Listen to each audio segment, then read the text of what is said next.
Vega Jewelers, a luxury bridal jewelry exhibition and sale 22nd and 23rd November, Fortune Kansas Hotel, Tata Nagar, Tirupati.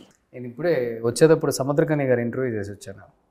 మీ శంభు శివశంభు గుర్తొచ్చి తమ్ముడు బాగా కష్టపడ్డాడు, తమ్ముడితో మళ్ళీ చెయ్యాలి, అసలుకి టైం కుదరలేదు మా ఇద్దరికి.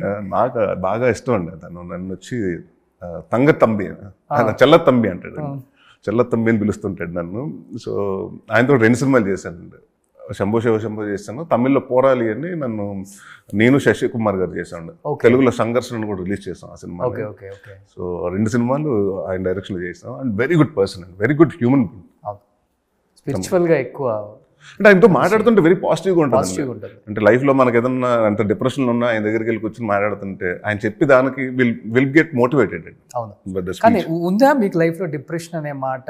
అంటే మీ లైఫ్కి ఎప్పుడన్నా అంటే డిప్రెషన్ అన్న పదం కాదు కానీ డెఫినెట్గా దేర్ వాజ్ లో, అంటే లో ఫేజ్ ఉంటుందండి. అంటే ఎస్పెషలీ వెన్ ఎట్లా ఫైనాన్షియల్గా లో ఫేజ్ ఉండదు, ఎందుకంటే షార్ట్ డైరెక్టర్ ఫైనాన్షియల్ పక్కన పెట్టండి. It's not only depression, it's not relate only to financial, it's relate my father there అండి. That was my major thing. ఎందుకంటే I was very close to my dad. And అదైన తర్వాత పడుకుంటారంట కదా, అది అయిపోయిన తర్వాత అండి my film started doing bad. అంటే నాన్నగారు చేయిన తర్వాత కూడా 11లో చనిపోయారండి. 12లో కూడా సినిమాలు సుడిగాడు అని 12లో మా ఆహనా పెళ్ళంటే ఆడినాయండి. దాని తర్వాత వచ్చిన సినిమాలు ఇంకా లడ్డు బాబు, యాక్షన్, అక్కడి నుంచి తెలియకుండా టైం 1 year అయిపోయిందండి. ఆ టైం తీసుకున్నాం. ఇంకా దాంతో ఏమైపోయిందండి, ఆ సినిమాలు ఆడకపోవడంతో ఈవి గారు లేకపోతాం, తనకి సబ్జెక్టులు story selections so everything. So అలాంటిది అనేప్పుడు ఫాదర్ గమ్యం సినిమా కూడా ఆయన వినలేదండి కథ. చాలా సినిమాలు, నా సినిమా కథలు నేనే విన్నాను. సో అందరు people use to talk about అంటే ఆయన ఫాదర్ లేకపోతే మనోడు కెరీర్ ఇది అయిపోయింది అంటే that was like only thing. Like it's not that, but okay, why are people thinking? సరే అనుకుని that was point of time and I was low, not depressed. When my father passed away 1.5-2 years it took me time to come out of it and to accept the thing, fact and everything, but never in to that. And not like depression అంటే వెళ్ళిపోయి రూమ్లో కూర్చొని పోయి అలాంటివి ఎప్పుడు లేవండి. Cinema okay release అవుతుంది, బాగాలేదు అంటే ఫస్ట్ డే డెఫినెట్గా ఎవరైనా మీరు హీరోగా చేసి మీ సినిమా రిలీజ్ అయ్యి బాగాలేదంటే కూడా ఆ రోజు ఒకరోజు బాధేస్తుంది కదా మీకు. ఎంతో కష్టపడ్డాం, 2 రోజులు కష్టపడ్డామని కూర్చుంటామండి, ఆలోచిస్తాం why did we go wrong, ఎందుకు ఆడలేదు. మళ్ళీ మా ఫ్రైడే అయిపోద్దని సాటర్డే సండే, మళ్ళీ మండేకి వచ్చేప్పటికి మళ్ళీ okay we have to start working, what is next, అంతే. అలాగే ఈ ఫ్రైడే మంది కాకపోతే నెక్స్ట్ ఫ్రైడే మంది అని నమ్మకంతో వెళ్ళిపోవటం ఉంది, అదే industry. Super.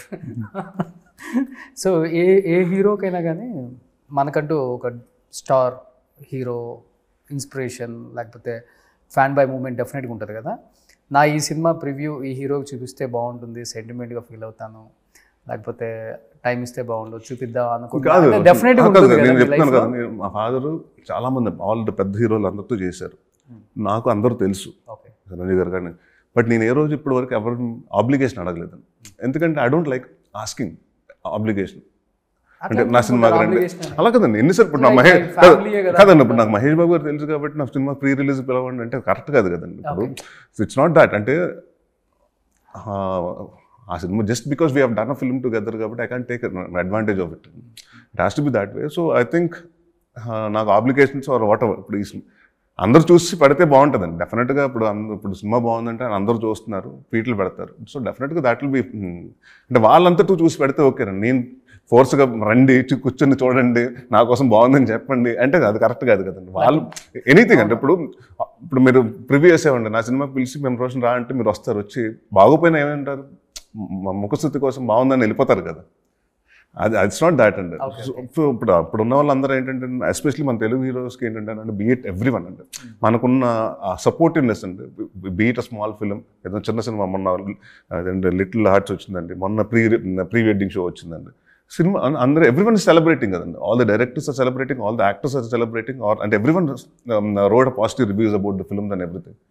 So that's the support. అంటే లాస్ట్ అండి బయట ఒక టాక్ అయితే నడుస్తుంది, ఈ పాన్ ఇండియా పాన్ వరల్డ్ వచ్చిన తర్వాత హీరోస్కి మధ్య యూగోస్ ఒక కొంచెం తారాస్థాయికి వెళ్ళిపోయాయి. నేను గొప్ప నేనంత నువ్వెంత అనే స్థాయికి వెళ్ళిపోయిందనే మాట నడుస్తుంటుంది.